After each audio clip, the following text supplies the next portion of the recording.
Hey guys, welcome to the first episode ever of Unspoiled Territory.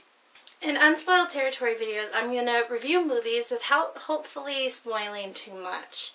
I'm going to be really careful about how many spoilers I put in these reviews. So first up, I'm going to be reviewing The Hobbit, Desolation of Smaug. Now I know it's a few weeks out from it hitting theaters, but hopefully at this point a lot more of you have been able to see it by now, so you can actually know what I'm talking about. So for you who don't know, The Hobbit, Desolation of Smaug is obviously the sequel to The Hobbit, An Unexpected Journey, which is the spin-off series to Lord of the Rings. Now in Desolation of Smaug, Bilbo and his troop of dwarves and Gandalf are headed to the Lonely Mountain to find a stone that is heavily guarded by Smaug, a huge dragon. Desolation of Smaug was not quite what I was expecting. I really liked The Hobbit, An Unexpected Journey, but to me, Desolation of Smaug just didn't quite add up like I thought it was going to. And here's a couple reasons why. In the day and age we live in, you would think with all the technology we have, and then pushing for 3D, they would have found better ways to cover up their 3D in a 2D setting. I hate 3D movies, so we went to the 2D version of The Hobbit. And I must say it was one of my biggest complaints about the movie is they didn't do a very good job of covering up their 3D. Obviously in the 3D version you're not going to notice it, but in the 2D version there's very glaring red and green patches on the screen and it's very distracting. And especially, it's during some very intense parts where you're supposed to be paying attention to what's going on and it's just kind of there where it's not supposed to be. Another issue I had with The Hobbit was there's a romance in the movie, and I won't spoil who it's between, but it had good potential, but it seemed really forced, and it seemed like they were really trying to just copy Aragorn and Arwen. And that to me just seemed kind of sad that they couldn't pull off their own romance in this trilogy without having to make it so much like Arwen and Aragorn. And I don't know, I'm still kind of on the fence about the romance because I really like the one person involved and I'm starting to really like the other person involved. But to me it didn't seem very genuine. It just seemed very forced and like they thought, well, we're to movie 2, we have to have a romance going on. What do? Let's put these two together. And it just seemed, I don't know, like I said, it just seemed kind of forced and, I don't know, just not very genuine. So my third big issue with the movie, and possibly my biggest issue of all, was Legolas. Now, Legolas is my favorite character in Lord of the Rings. And part of the reason I decided to get into the Hobbit trilogy was I found out he was in Desolation of Smaug, and that got me incredibly excited. Because I was just like, holy crap, my favorite character of the Lord of the Rings series, and I get some backstory, I get more of him. And I was so let down. It was like you read a series, and then it finished, and then another author picked it up and started writing the characters you love. That's the kind of feel it had. It's Orlando Bloom, very obviously Legolas, but it didn't feel like Legolas. It almost seemed like they had the same actor play a character that looked exactly like Legolas, but wasn't like Legolas. He just, he seemed very off.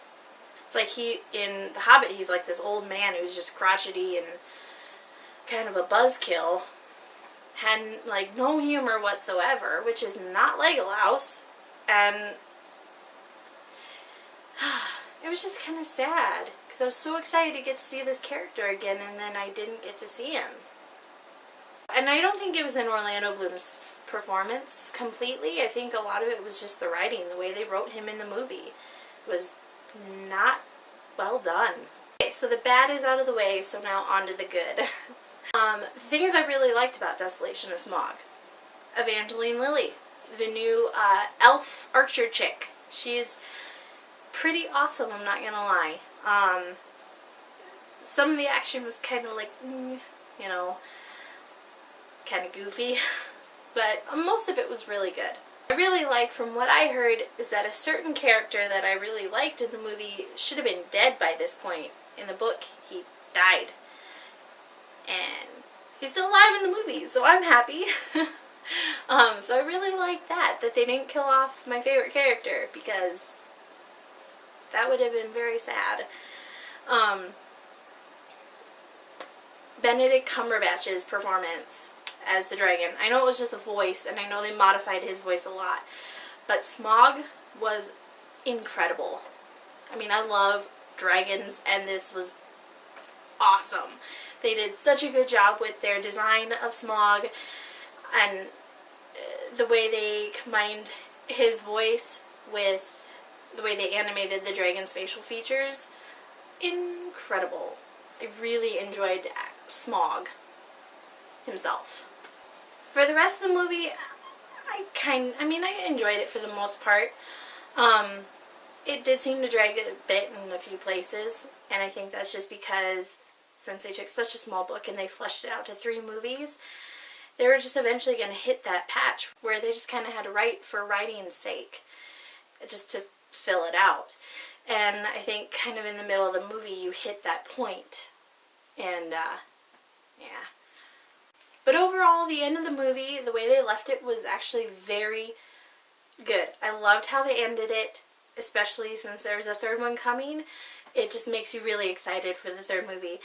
And the way they ended it, and with the way that Ed Sheeran's Icy Fire kicked in. Oh, by the way, Ed Sheeran's Icy Fire, incredible song. Oh my god, so good. But yeah, I left the movie theater excited for 3. But overall, I would have to give The Hobbit: Desolation of Smaug probably 3 gold rings instead of 5. Overall, I would have to say that if I had a choice between Desolation of Smaug and An Unexpected Journey, I'd watch the first one before I watch the second one, which I know makes sense. But I would rather watch the first one because it was overall just way better than the second one. And hopefully 3 will not be disappointing. I am really excited for it. I'm assuming it's going to be out next Christmas, as this seems to be a theme. So yeah, hopefully the 3rd one will not disappoint. Hopefully I didn't spoil too much for you guys. That was my review of Desolation of Smaug and the first episode of Unspoiled Territory. So of course, if you guys want to reach me, you can always reach me here on YouTube at Tongs1989. Or you can reach me by email at itsrealforus071215@hotmail.com. And normally I would say find me on Instagram at PotterProjects1989. But I have lost my iPod and no longer really have access to Instagram on a regular basis like I used to, which is very sad. Alright, thank you guys for watching, and I will see you next time. You want to know what's in the box? It's her head.